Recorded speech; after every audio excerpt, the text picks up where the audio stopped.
Now at 9, some Joplin residents protest a controversial sign. Plus, why some Southeast Kansas firefighters are getting in extra training. And the debt ceiling battle heads from Capitol Hill to the White House. I'm Caroline Shidley in Washington with more on that and how it all affects your wallet. That story's coming up. The 4 states' most watched news starts now. Authorities in northeast Oklahoma investigate a body found in Buffalo Creek. Early yesterday morning, civilians found the body of a woman in her mid-30s in Buffalo Creek near where it enters the Elk River. She was found in about 6 to 8 feet of water. GRDA officers recovered her body and turned it over to medical examiners for processing. An overnight hostage situation in Delaware County, Oklahoma ends with a man dead, apparently from a self-inflicted gunshot. Delaware County authorities say they got a call around 12:30 this morning about a man with a gun inside the home of his estranged wife, north of Grove in the Red Rocks area. Authorities say the residents in the home had a protective order against 55-year-old Gary Combs. Oklahoma Highway Patrol arrived to assist in negotiations, and they say they heard a gunshot. Shortly after 8, authorities used tear gas and an armored vehicle to get inside. They say they found Combs dead with a single gunshot wound. Other people in the home made it out safely. Today marks 12 years since the devastating E5 tornado hit the city of Joplin. KOAM John Howdela talked with residents around Mercy Park about their experiences and has more. 12 years ago, on May 22nd, the city of Joplin got hit by a tornado. Today, we are here at the Mercy Park, one of the locations that got hit, to discuss with residents about their experiences with the tornado. We couldn't see it, but I could hear something. Finally, we started hearing it. So then we went and got in the closet. Things were breaking, shifting, everything was crazy. The kid that was in the closet was screaming. My girlfriend was holding the door shut because it was sucking, the air was sucking. Nick Corey says at first it was a normal day at St. John's Hospital Park, with clouds looking like they were turned upside down, but it changed quickly. I would say the most traumatic events was not being in it for us as much as after that. Trying to get to my house to get my loved ones, the trauma that I saw, how the houses were torn apart. It looked like a bomb went off. Jackie Overstreet's son was graduating that day from the Joplin High School at Missouri Southern State University. They avoided the tornado by staying inside a restaurant, but after the tornado, they realized the high school was gone. I was one of the parents in charge of project graduation, and we had parents calling, asking if we were still having project graduation, and then I realized the school was gone, and there would be no celebration that night for our graduates. Corey wants to give back to individuals coming to honor ones who were lost, with a material that survived the tornado on his yard. We bent, but we didn't break, the people of Joplin. And so the bamboo sways and bends, and it survived the tornado with me. So to me, it's you bend, but you don't break. So in the God's eye representing, God was watching out for us that day. In Joplin, Janna Hautala, KOAM News. Some residents say before the tornado, they may not have taken the sirens seriously, but nowadays they do. Chief Meteorologist Doug Heddy joins us with the first look at the weather. Well, of course, 4 years ago, also on this date, we had the EF3 tornado that went through Carl Junction, Missouri, on the northwest side of the metro area. No severe weather today here, which is great anytime in the month of May. 78 was our high. Normal high is 79 degrees. We look pretty good. We had some clouds out there earlier, but now we're looking pretty good. We are tracking some showers and thunderstorms down across western Oklahoma into the panhandles of Oklahoma and Texas. Those aren't going to affect us tonight. Temperatures pretty comfortable. We're sitting into the mid 60s. As we go through the night, we'll drop back upper 50s. Overnight low right around 57, back to 72 by 10 a.m. 80s returning for us tomorrow. Also pop-up thunderstorms back in the forecast. Plus, we're going to look at your holiday weekend. All coming up here in a bit. Neosho Arts Council and Crowder College are celebrating the restoration of the Rocketdyne mural. The mural, painted in 1963 by Lauren Sanchez, is located inside the cafeteria of the Rocketdyne facility in Neosho.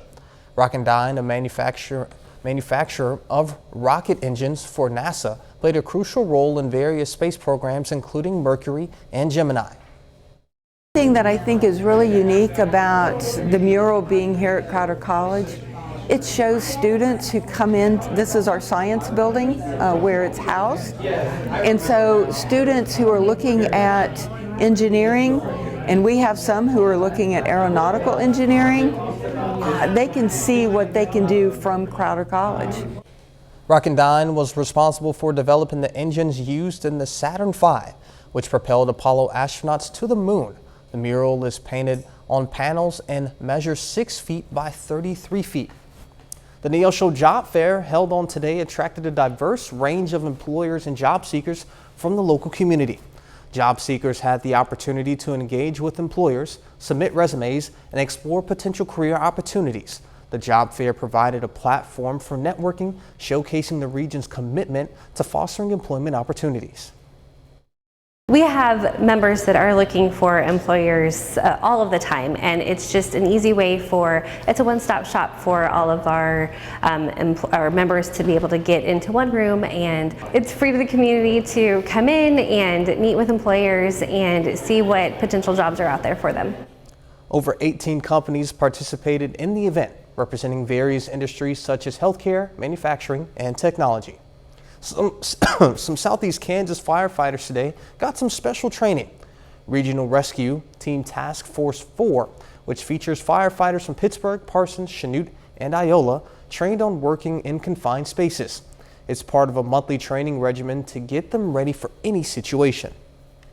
A lot of our training is very skilled based, and it's one of those things that if you don't keep up on it, if you don't continue to train and stay current, you do lose some. Task Force 4 responds to emergencies including tornado strikes, building collapses, and grain engulfments. KOAM is teaming up with community partners to help make sure American flags are properly disposed of and get any new ones in your hands. We are hosting a flag swap tomorrow from 11 until 2 at Jake's Fireworks. That address is 3002 North Broadway in Pittsburgh. All you have to do is bring your old tattered American flag to get a brand new American-made flag for free. The American Legion is assisting us in properly retiring those traded-in flags. This is the first flag swap we're hosting. You can find information about the others at KOAMnewsnow.com/flag. Dire warnings out of Washington today. Just 10 days from now, the Treasury could run out of cash, with no money to pay its bills, unless Congress and the President can strike a deal.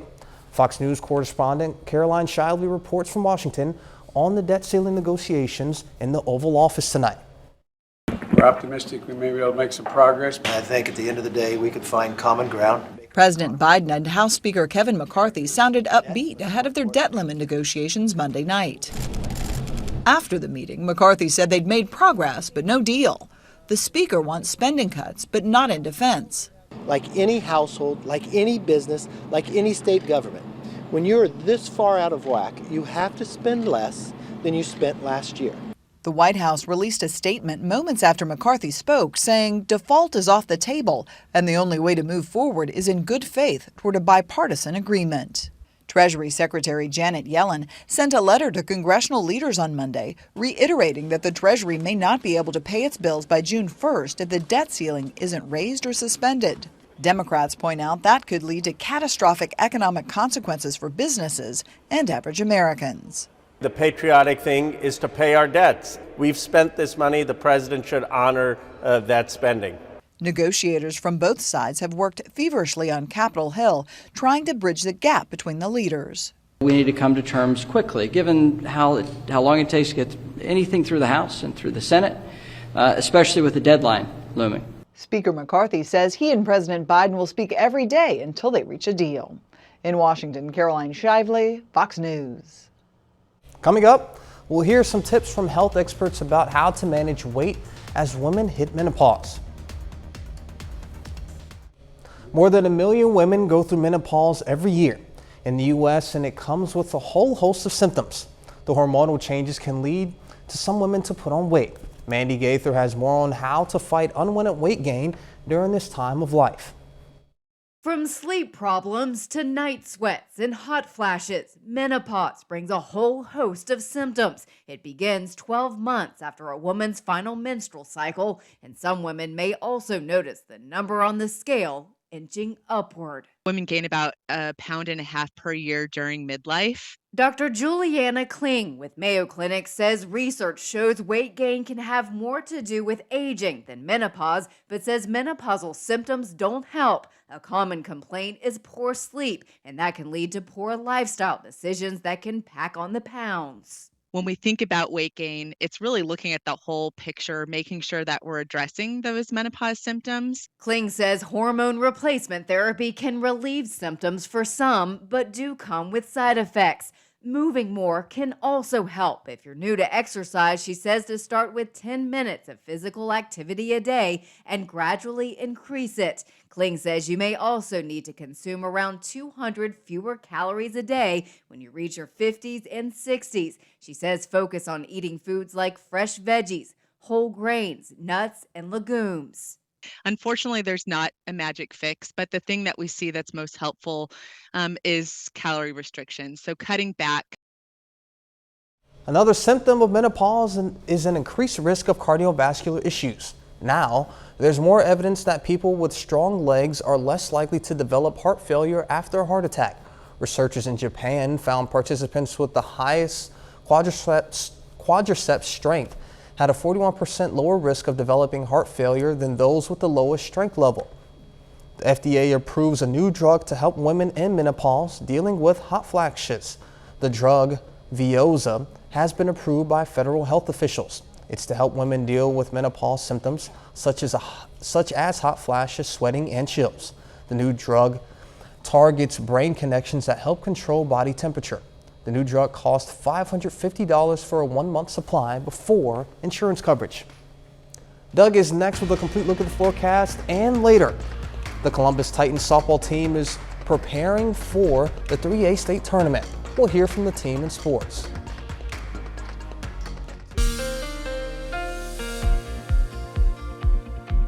Well, it definitely turned out to be a nice Monday for us today. We had quite a bit of sunshine. Temperatures great into the upper 70s, right about where we should be for this time of the year. Evening daylight hours getting longer and longer and longer. We're just 1 month away from the longest day of the year, daylight-wise, not hours or minutes, obviously. Nice shot. Indigo Sky Casino and Resort. All right, allergies are up there, kind of in that medium to high range. Mainly grasses, hickory today, 9.4 out of 12. Tomorrow's a 9.3. So if you are an allergy sufferer, you're going to continue to suffer just a bit. 67 in Nevada, it's 70 in Independence. Pittsburgh, 67. Miami, 70. Carthage, 66. Neosho at 67 degrees. We can go outside, 7th and Rangeline sitting at 66. Easterly winds, light, at about 5 miles per hour. Through the night, we drop back into the upper 50s, back to 72 by 10 a.m. Tuesday overall is looking pretty good, and it looks nice out there right now. Very nice spring evening, just a few mid and upper level clouds. We have been tracking some thunderstorms out across the panhandles of Oklahoma and Texas. Some severe weather as well. These are diving southeast, so away from us as we go through the overnight hours tonight. But we do have this weak little wave that is going to rotate in and at least give us chances for showers and thunderstorms popping up in the afternoon as we get into tomorrow, Wednesday, and Thursday. But we can't get any big storm systems in here because this big upper level low, and he's moving toward us, so he kind of blocks up the pattern. Good news with that, though, we don't get big severe weather outbreaks, which is pretty typical this time of the year. Of course, today's May 22nd. All right, upper 50s by morning. Nice warm up, upper 70s by noon. Once we get into the afternoon, I think most of us right around 80 degrees. Now you can see, especially on the Missouri side, a couple random little thunderstorms. Most of you will end up staying dry. Tomorrow night, pretty much clear, drop back near 60. And then as we go into Wednesday, thunderstorms a little bit more numerous and also shifting a little bit farther toward the west. So a little better shot to get some scattered thunderstorms Wednesday afternoon into Wednesday evening once we lose the heating of the day. then those will dissipate. All right, day planner for you tomorrow, 57 to start, 76 by noon, high temp of 80. So it looks great as we get into tomorrow afternoon. 80 for a high, 81 Wednesday, 80 on Thursday, 78 Friday. You can see those hit and miss showers and thunderstorms, but if we look really at the weekend, of course, a holiday weekend, 76 on Saturday, 80 on Sunday, and then Memorial Day itself up to about 82 degrees. So overall, it's looking pretty good as we go through the next few days. Yeah, we're starting to really enter in that summer heat, Yeah, it looks like. 80s, here we go. All right, sounds good. Thank you, Doug. Coming up, Memorial Day weekend is right around the corner, as Doug just mentioned. We'll have some tips to beat the holiday traffic.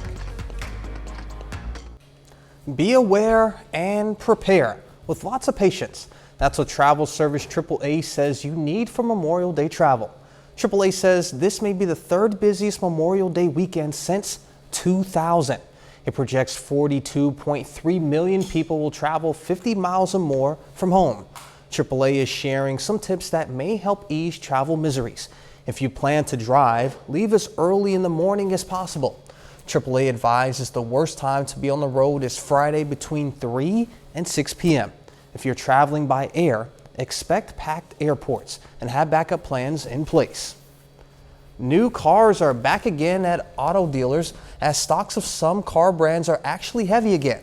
A Wall Street Journal report says auto dealers are seeing new cars returning to their lots as the problems of the pandemic supply chain interruptions are easing. The report adds some brands such as Jeep and Buick have seen a big increase in inventory. One dealer for Chrysler, Jeep, Dodge, and Ram trucks even wants to slow down ordering and increase sales. The Cadillac Escalade is going electric. GM says an all-electric version of its huge luxury SUV is coming, adding the company's growing electric lineup. It will be called Escalade IQ, and so far, details are thin. But it will be Cadillac's third electric IQ model, joining the Celestiq sedan and the Lyriq SUV. Cadillac is expected to reveal the Escalade IQ sometime later this year. Up next, 2023 graduates are being honored for their hard work at a popular donut shop. However, it's only for a limited time. Here's an opportunity new grads do not want to pass up. Krispy Kreme is offering a free dozen of its original glazed donuts to members of the class of 2023. The offer is good this Wednesday, May 24th. Any high school or college senior who wears their class of 2023 shirt, graduation cap, or gown is eligible for the free dozen. 30 more minutes of news, weather, and sports coming your way. Some Joplin residents are protesting a controversial sign that was put up last week. Plus, Pittsburgh police say several vases were stolen from the Garden of Memory Cemetery. Some Joplin residents are protesting a sign they say conflicts with their reality. KOAM's Amber Jenkins has details. There are only two genders, and they also said, take back the rainbow. For me, that's a problem. Two signs were posted at the intersection of East Zoar Street and St. Louis Avenue in Joplin saying that there's only two genders and take back the rainbow. McKenna Pulsifer organized a protest near the sign to combat what she calls is bigotry. So I saw the post Saturday morning around 8 a.m. I was up here by 9. I had made a sign that said, only cowards hide behind signs, because I feel like if you're going to do something like this, you should own it. Own your bigotry. Seeing the sign upsets Pulsifer, who's the president of a local inclusivity group that hosts gatherings for people in the LGBTQ plus community and other marginalized groups. I stood out here with my rainbow flag and my sign. All day I had a couple of people join me on their own. The owner did show up. We did speak. And you say that you're holy and that you are a Christian? That is not Christian talk. That is not accepting. When I came this morning, the sign had changed. The owner of the sign, Sid Davis, says he wants to share his truth. Now he changed the sign from there's only two genders to promote a March for Jesus event that's happening in the community this weekend. At no time have I ever said there was anything wrong with anybody who believes something different. So therefore, there's nothing wrong with me or anybody that agrees with what the Bible says. Davis says everyone has a right to their opinion.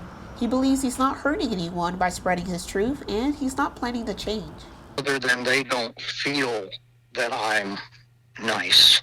And I've never said or done anything overtly, indirectly, implied, nothing.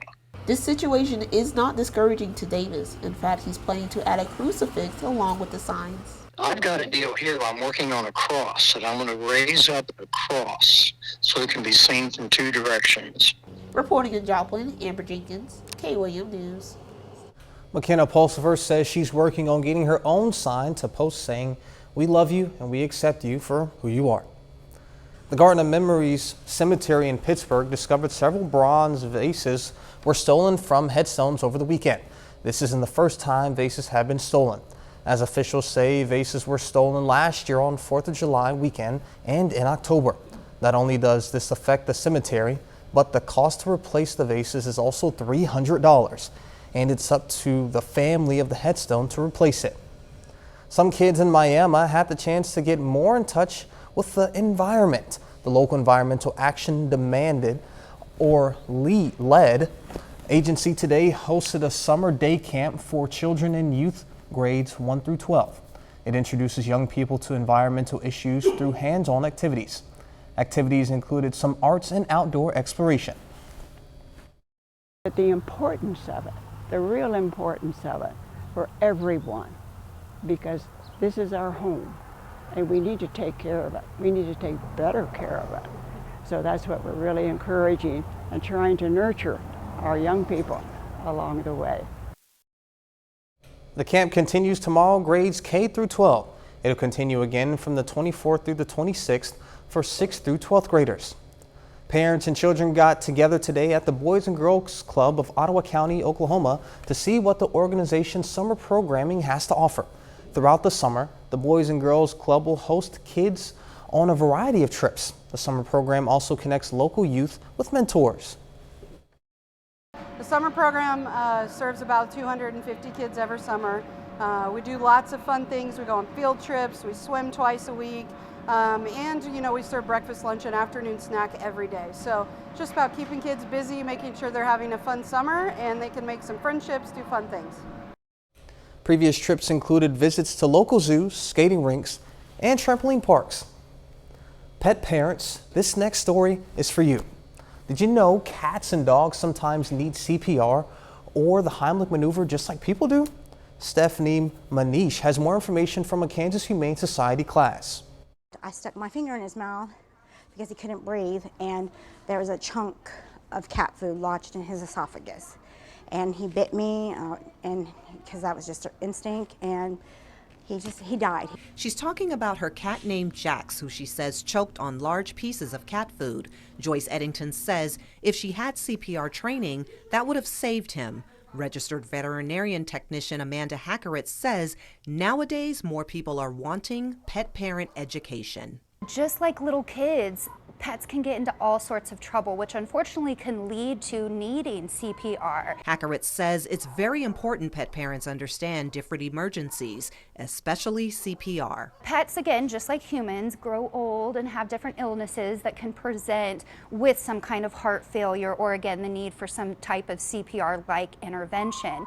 One pet parent of 5 also has a pet sitting business. She says having this knowledge is essential for her profession. If I'm going to have the responsibility of being in people's homes and being with their pets, I wanted to know that I wanted to make sure that I know how to best handle an emergency situation. Hackeritz says CPR for pets starts out just like CPR for us. You'll check specific areas on your pet's body to see if they are breathing or have a pulse. But administering CPR is slightly different. We do what we call mouth to snout in terms of the respirations. And really, if you're by yourself and your pet needs CPR, we do say focus more on the compressions. Hackeritz says if we can empower our pet parents to understand the complications and different emergencies, they can help their pets a lot quicker. A bit later, as we get closer to pool season, we'll have some tips to make sure you and your family stay safe in the water.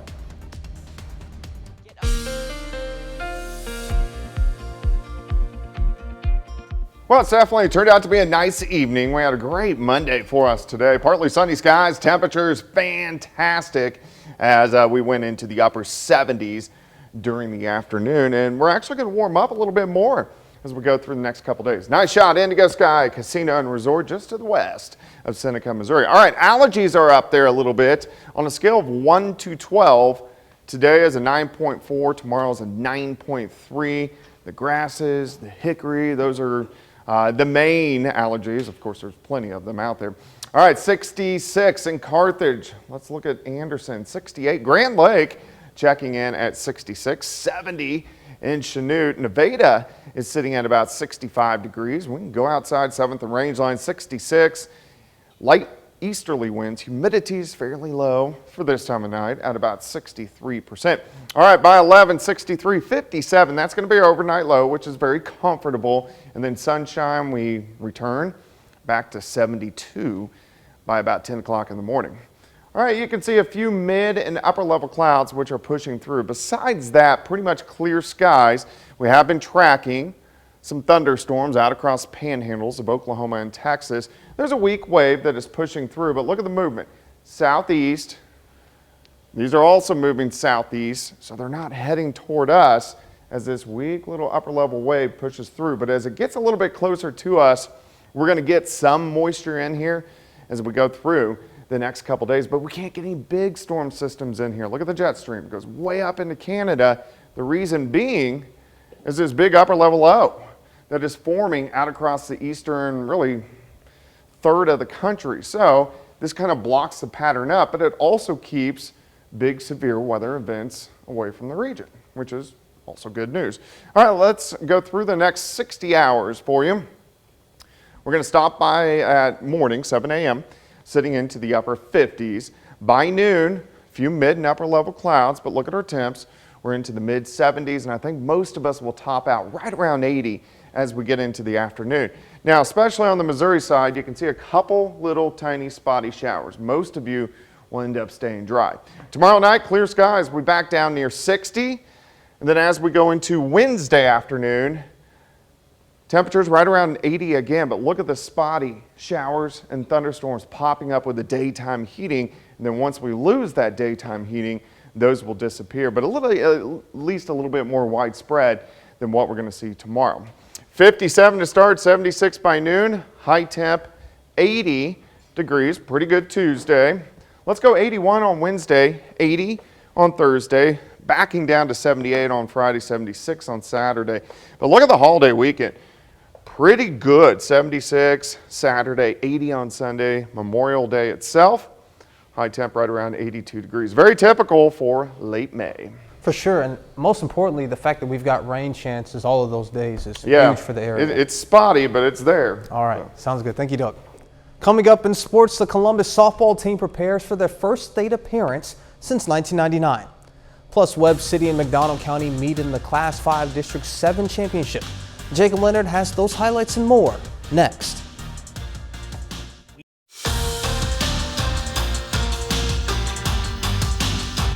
Well, tonight is championship night for the Class 5 District 7 baseball tournament in Southwest Missouri. The Webb City Cardinals meet the McDonald County Mustangs this evening in Neosho for the district title.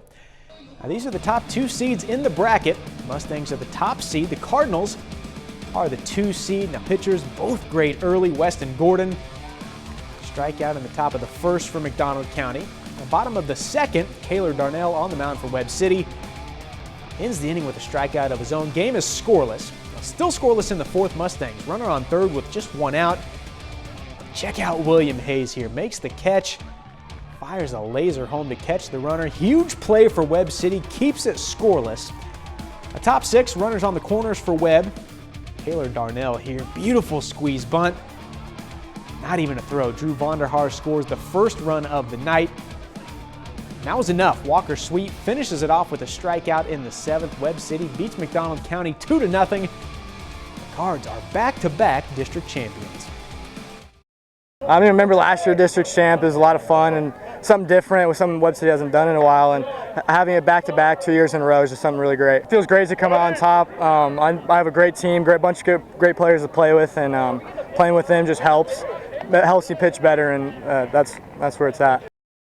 Well, this week is state championship week for high school baseball and softball in Kansas. We have 9 local teams still alive for state titles, 5 on the baseball side, 4 on the softball side. Now, the Columbus Titans are one of those 4 local softball teams still fighting for a state title. Now, they're in the Class 3A state bracket for the first time since 1999. Now, the Titans face Rossville in the first round on Thursday. Now, this Columbus team definitely battle-tested. They won the CNC regular season title for the 2nd straight year, and they just knocked out defending state champion Frontenac in one of the toughest regional brackets in the state.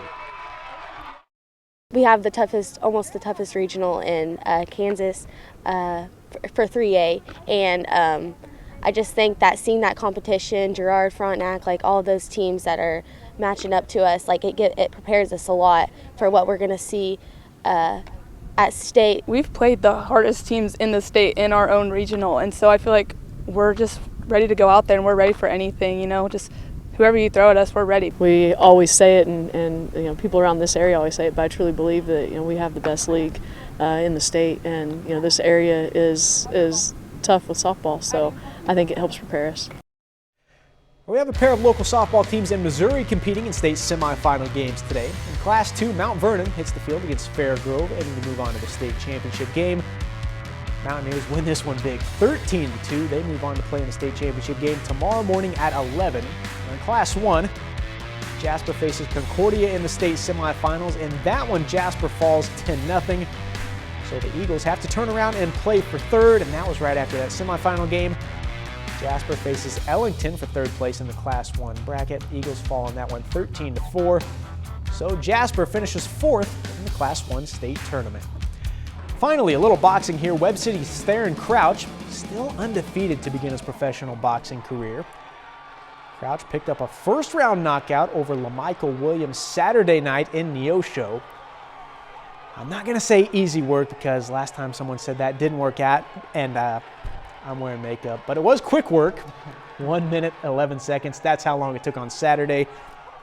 Crouch now 5-0. You can check out more highlights from his fight as well as more highlights from Saturday's fight night in Neosho on our Facebook page. And Theron Crouch is one of the most entertaining fighters I've ever seen. He always finds the camera, as you saw there, so I love being there for those of us. It's always fun when great fighters are also great entertainers. He had some great quotes you can check out on our Facebook page as well after his fight as well. And then one more thing, I don't know if it's in the water, but I'm looking at these highlights week after week, and I keep seeing more and more high schoolers with beards like yours, and I'm like, yeah, man, what is going on? That wasn't an option for me when I was in high school. It was much later in life that this became an option, but absolutely. I don't know what they're drinking or what they're eating. All right, sounds good. That's it for sports. We're back with more after this. It can only take a few seconds for someone you know to drown, and as the countdown to summer keeps ticking onward, health experts say now is the time to address water safety issues with your loved ones before it's too late. Fox News correspondent Anita Vogel takes a look at what you can do to help prevent drowning accidents this season.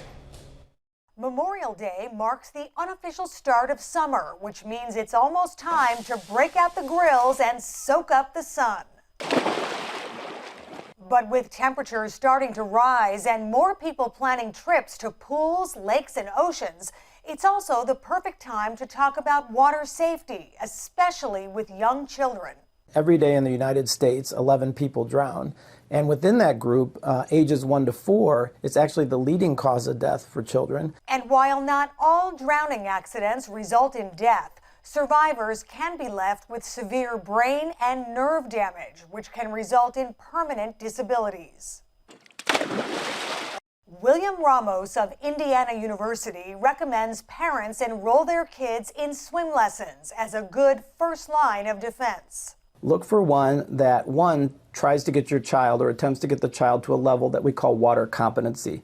That's a point where we think people have enough skill to save themselves if they found themselves in trouble. And says it's critical those lessons don't just teach kids how to swim, but also how to minimize their risks in the water. By the time somebody has to use their swimming skills to save themselves, there may have been a series of missteps involving water safety along the way. Even if you go to a facility with a lifeguard on duty, Ramos says parents should still be on high alert and constantly supervising, Providing young kids with properly fitting life jackets is also not a bad idea. Anita Vogel, Fox News. Coming up, a crossing guard in Kansas is retiring, and we'll take a look at how the students are thanking her for her work. A crossing guard in rural Kansas is retiring after almost 55 years on the job.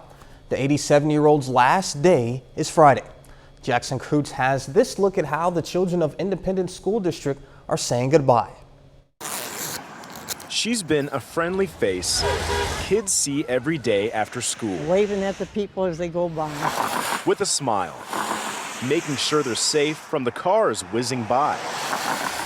Okay. But all good things must come to an end. I was planning on going until I couldn't walk. Okay, kids. Sandra Blue, or Miss Sandy, as the kids call her, couldn't say goodbye to her longtime duty without one last proper thank you. Thank you, sweetheart. Thank you. Some tears and many hugs. I'm gonna miss you. I'm gonna miss you too. I'm gonna miss you. You did good in high school, okay? Come by and see me. Students making her farewell feel special. You're one of my favorites, you know that, don't you? Thank you. She's been here for all the hard things too. You're so sweet. You're truly gonna be missed. Can you give them the girl over there, honey? For Miss Sandy, Oh, I'm losing them. It was between my thumb there. it's hard to say goodbye too. I love the signs. I don't want to quit. I didn't want to quit. And it hurts, but yet I'm happy. This means so much to me. Can I take a picture with you? Huh? Decades of dedication, You gotta get out of the street, honey. but with kindness and joy. Thank you for keeping us safe. Man, that's awesome. Congratulations. And that's our time for tonight, and thank you all so much for joining us. But before you go, we'll leave you with a video of puppies playing with zoo cubs in Beijing. Be safe, and we'll do this all again tomorrow.